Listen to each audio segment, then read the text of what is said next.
Dear students, आज हम बात करेंगे ज़ीरो बेस बजटिंग की। हमने कन्वेंशनल बजट पढ़ा है, performance budget. Today will talk about the zero base budgeting. क्या होता है, आपने बहुत बार इसके बारे में सुना होगा, zero base budgeting. Zero based budgeting क्या it is prepared by the organisations. उसमें क्या होता है कि they should not take earlier years expenditure for granted as in the case of conventional budget, but should state everything afresh. हर साल जो budget बनता है कन्वेंशनल बजट में, लास्ट ईयर का जो प्रोजेक्ट है वो कैरी ऑन होता है, उसके साथ उसके एक्सपेंडिचर, उसके जो भी उसकी प्रोजेक्ट की परफॉर्मेंस है, हम उसे नेक्स्ट बजट में भी शो करते हैं। But in modern times now we are adopting zero based budgeting. इसका क्या मतलब है? The idea of zero based budgeting is to consider the budget as a whole rather than to examine incremental changes only. This budget is considered as a whole and a fresh one from zero base. It means that while framing its budget for the coming year, an organization should start from the 0 point instead of treating the current budget as the starting point or base for next year's budgetary exercise. In the broader sense, zero-based budget concept involves a complete re-examination of ongoing programs to assess their continued utility instead of following the method of incremental approach to budgeting. It involves fresh evaluation of every item of expenditure as it were a new item. अगर zero base budgeting की हम बात करें तो आप इससे हम क्या समझते हैं? शून्य आधारीय बजट प्रणाली व्यय पर अंकुश लगाने की एक तार्किक प्रणाली है।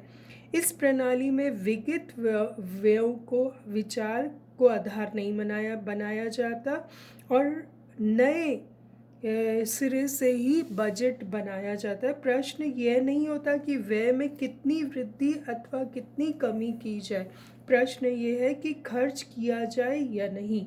इस प्रणाली में प्रत्येक क्रियाकलाप का शून्य आधार से पुनः से निर्धारित करना होता है, ना कि पुराने व्यय एवं नए व्ययों का प्रावधान करके। इस प्रणाली का उद्देश्य प्रत्येक क्रियाकलाप का परीक्षण ठीक उसी प्रकार से करने का है जिस प्रकार से, मान लीजिए कि हम कोई नया ही प्रस्ताव ला रहे हैं, नया ही प्रोजेक्ट ला रहे हैं, तो जो पुराने हमारे जो भी एक्सपेंडिचर है हम उसको ज़ीरो दिखाकर नए सिरे से नए बजट में उसके लिए नया प्रावधान बनाने की कोशिश करते हैं। अपना ये एक बहुत ही इनोवेटिव आइडिया था।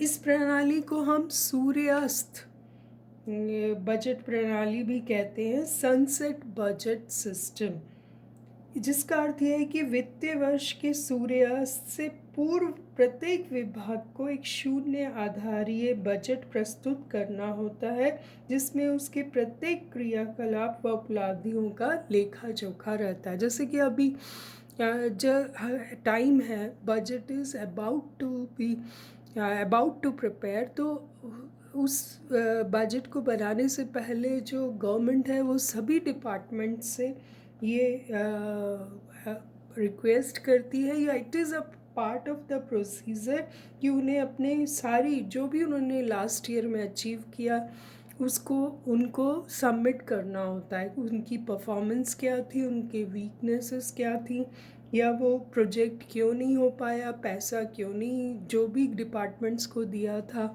वट एवर इज़ लेफ्ट, वो सब उनको एक तरह से सरेंडर करना होता है। तो दिस वे भारत में अगर हम देखें तो ज़ीरो बेस्ड बजटिंग की प्रक्रिया शुरुआत सरकारी क्षेत्र के एक प्रमुख शोध संगठन था council of scientific and industrial research. इसने सबसे पहले सजेस्ट किया था कि इसे लागू किया जाए और केंद्र सरकार द्वारा इसे बजट वर्ष 1987-88 में इसको इंट्रोड्यूस किया गया। 1 अप्रैल 1987 से ये आज तक हमारे यहाँ लागू है। और जब फर्स्ट टाइम इसे लागू किया गया था तो बहुत ही अच्छे रिज़ल्ट्स आए थे और उन्हीं रिज़ल्ट्स के उसी रिज़ल्ट्स को ध्यान में रखते हुए इसको बाद के वर्षों में भी हमेशा के लिए ही प्रयोग में लाने की सलाह दी जाती है। अब तो सेंट्रल गवर्नमेंट के साथ साथ स्टेट गवर्नमेंट्स भी अपने बढ़ते हुए खर्चों को और अनुपयोगी होती जा रही अनेक स्कीम्स और कार्यक्रम जो होते हैं सरकारों के भारी भरकम पैसा जिन पर लगता है, उन सबको कम करने के उद्देश्य से इसको प्रयोग में लाना प्रारंभ किया गया। सबसे पहले महाराष्ट्र ने, यूपी, अन्य कई राज्यों द्वारा ज़ीरो बेस बजटिंग को वर्ष 87-88 से लागू करने का फैसला किया। अगर हम राजस्थान की बात करें तो राजस्थान में 95-96 का जो बजट पेश किया गया था, तब से सख्ती से सभी विभागों में लागू करने का निर्णय किया गया। तो राजस्थान में ये 1 अप्रैल 95-96 से स्टार्ट किया गया और आज का केस तो ये है कि लगभग सभी राज्यों में पूर्ण रूपेण ना सही तो आंशिक रूप से इसे लागू किया जा रहा है और अधिक से अधिक प्रयास भी किया जा रहा है कि इसे यथासंभव अधिक से अधिक विभागों में प्रभावी कार्यक्रमों को प्रभावी बनाने के लिए इसे लागू किया जाए। तो ये इस ज़ीरो बेस बजटिंग के बहुत अच्छे रिजल्ट्स हमारे सामने आए। The multiple levels of decision making, lengthy delayed procedures, outdated and unrealistic data, and many other organizational deficiencies pose serious problems in its implementation।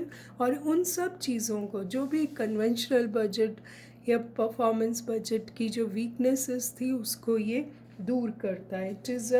It helps to eliminate those programs which had outlived their utility. It also help to stimulate and redirect the resources from less productive to more productive activities।